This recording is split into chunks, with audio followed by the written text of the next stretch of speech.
Di zaman ketika scroll disamakan dengan riset, dan FYP dijadikan kitab suci, algoritma tak lagi bekerja sebagai alat, tapi menjelma majikan dari pikiran yang malas. Dia bukan penjajah yang memaksa, melainkan penggoda yang menggoda, cukup memberi ilusi bahwa kalian paham, padahal baru mampir di permukaan. Celakanya yang kalian sebut opini, seringkali cuma hasil contek dari video 60 detik.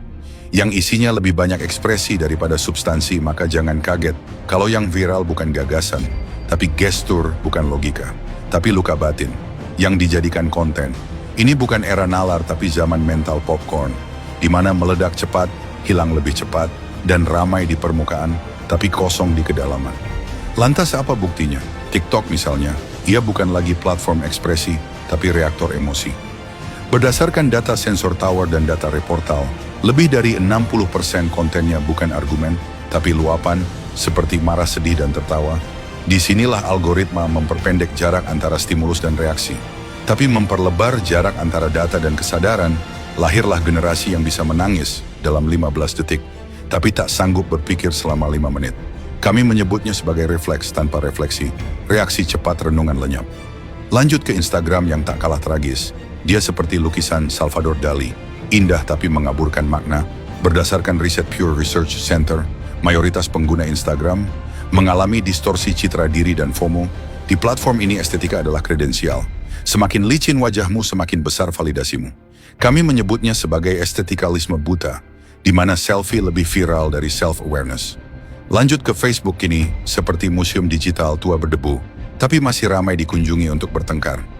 Mari Media Lab menyebutkan, hoax menyebar 6 kali lebih cepat di Facebook, maka jangan heran jika kolom komentar berubah jadi ring tinju antar asumsi.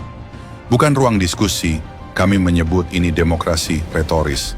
Semua bebas bicara, tapi sedikit yang tahu apa yang sedang dibicarakan.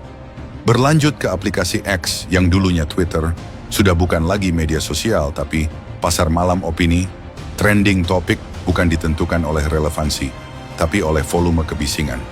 Opini ekstrim disamakan dengan kejujuran, padahal cuma impuls. Kami menyebutnya sebagai ekonomi amarah, di mana emosi dikapitalisasi, logika dikorbankan.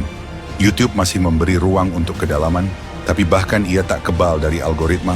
Edukasi masih hidup, tapi sering terkubur oleh prank murahan dan drama receh. Maka tak heran jika kita punya waktu 1 jam untuk menonton, tapi tak punya 5 menit untuk merenung, durasi panjang tanpa kedalaman. Lalu muncul pula mutasi konten berbasis noise, tapi bukan voice, seperti kaum podcast, bicara panjang tanpa isi, seolah-olah mendalam, padahal hanya putaran retorika dangkal yang dikemas seperti diskusi penting. Kami menyebutnya ngobrol tapi ngambang. Mikrofon boleh mahal, tapi isi kadang tak lebih tajam dari quotes motivasi di dinding kantor. Kemudian kaum reaction, di mana konten reaksi atas reaksi kamera lebih banyak menyorot wajah kaget, padahal isi kontennya hanya mengulang. Kami menyebutnya refleksi kosong, merasa terlibat, padahal cuma menumpang popularitas dari konten orang lain. Dan ketika kritik dianggap serangan, maka akal sehat kehilangan habitatnya. Salah satu komentar nyata yang muncul di konten berpikir keras, ngapain bahas gini, emang elu lebih baik, sok paling bener. Konten lu sama aja nyari views juga. Komentar ini bukan cuma respons, tapi gejala. Gejala dari bangsa yang gagal membedakan antara koreksi dan penghinaan, antara fakta dan ilusi, antara pemikiran dan perasaan yang belum dewasa. Lalu lahirlah generasi algoritmik, seperti kaum joget, yang mempublikasikan tubuh demi validasi. Jangan kaget jika predator datang bukan karena lapar, tapi karena kalian sendiri yang menyajikan dagingnya. Kaum prank yang menjual harga diri demi recehan views, kaum motivator murahan, yang teriak semangat tapi nalar kosong, kaum dukun dan filsafat konyol, yang kutip niche dan kutipan lainnya untuk caption, bukan kontemplasi, kaum standarisasi, yang pakai standar sosial media untuk semua hal, termasuk harga diri, kaum donasi, yang menjadikan penderitaan sebagai etalase monetisasi, kaum agamis palsu, yang isi kajiannya bukan moral tapi jargon, kaum anti kritik yang teriak santai dong hidup, tapi baper saat disebut mental gratisan, kaum anti korupsi, panggung yang ramai di spanduk, tapi menjarah isi mobil kecelakaan, dan semua itu terjadi karena satu hal, penjajah zaman ini tak perlu senjata, cukup bikin kalian nyaman dalam kebodohan. Yang kalian sebut hiburan, lalu kalian berteriak, bangsa ini harus maju dan anak muda harus cerdas. Tapi kami hanya bertanya di balik teriakan kalian, Itu apakah dengan otak yang sudah disewakan ke algoritma? Apakah dengan jari yang lebih cepat dari akal? Dengan logika yang dikalahkan oleh views dan validasi? Ingat, maksiat terlahir dari kebodohan yang dipelihara karena ilusi. Dan kebodohan hasil ilusi terlahir bangsa yang rusak. Lalu apa solusinya? Bukan musuhi algoritma, tapi kuasai. Bukan tinggalkan medsos, tapi rebut kendali. Langkahnya sederhana, tapi tak populer. Pertama, kurasi konten sendiri. Algoritma mengikuti kebiasaan, suka kebodohan, maka itulah yang akan kalian lihat setiap hari. Kedua, biasakan verifikasi. Jangan hanya baca judul, baca konteks, cek sumber, karena kebenaran tak selalu tampil di headline. Ketiga, baca lambat, sediakan waktu untuk membaca yang tidak viral, karena kedalaman tidak akan pernah trending. Keempat, diskusi tanpa emosi, bedakan kritik dan pendapat, bukan serangan, jangan cepat tersinggung, tapi cepatlah berpikir. Kelima, gunakan media sosial sebagai alat, bukan cermin.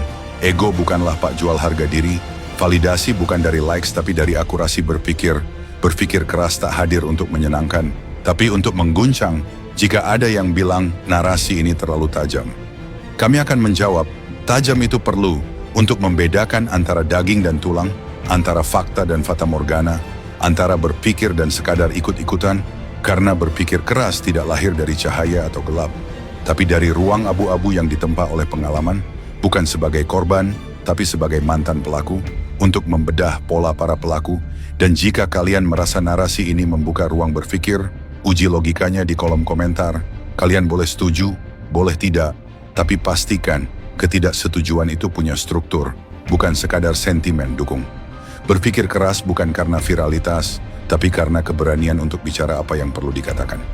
Meski tak disukai, karena masa depan bangsa ini tidak dibentuk oleh hiburan, tapi oleh keberanian berpikir sebelum menjadikan hiburan sebagai penghilang stres. Sampai jumpa di Medan, pembeda ilusi berikutnya. Salam hormat, dari saya tetap berpikir keras.